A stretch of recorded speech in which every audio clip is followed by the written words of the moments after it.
وعليكم السلام ورحمة الله وبركاته. شيخ waxaan rabay inaan su'aal ku weydiiyo تفضل أخي. jazaak allah khayr sheekh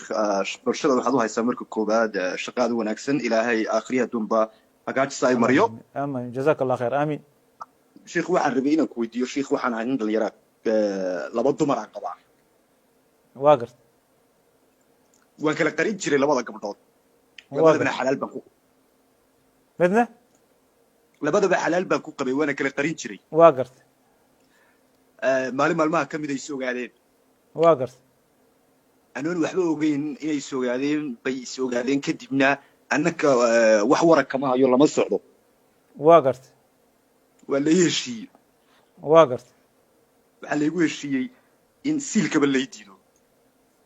إنه جوجش الجديد واقرت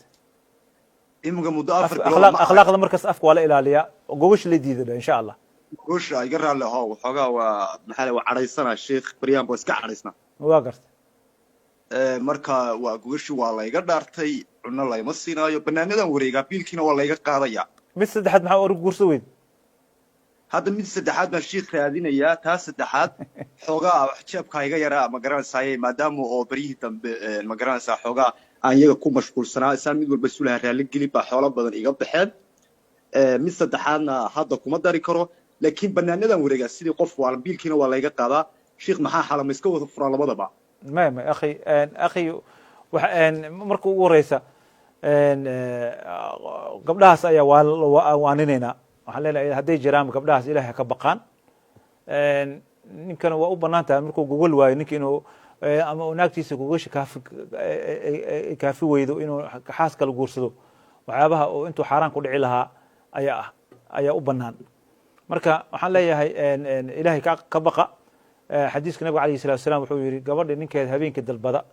oo diida oo habeenka asagoo ninkeeda u careysan seexda malaa'igta ayaa lacanadaysa ilaa ay ka waaga ka bariyaysa xadiiska nabiga عليه الصلاة والسلام saawaha sadaradeed waxaan leenahay gabdhahaas ilaah ka baqa ama adiga ilaahay subxaanahu wa ta'ala ilaah ka baq waxa xaaraanta iska ilaalin furiinka faa'iido ma laha haddaad awoodid inaad guursatid oo maadaama ay shahwe ay ku gooyso diinta ku banaysay laakiin hawsha kale oo ah oo furiinka go'aan adiga gaarayso anaga kuma dhahayno fur ama qab kuma dhahayno dabcan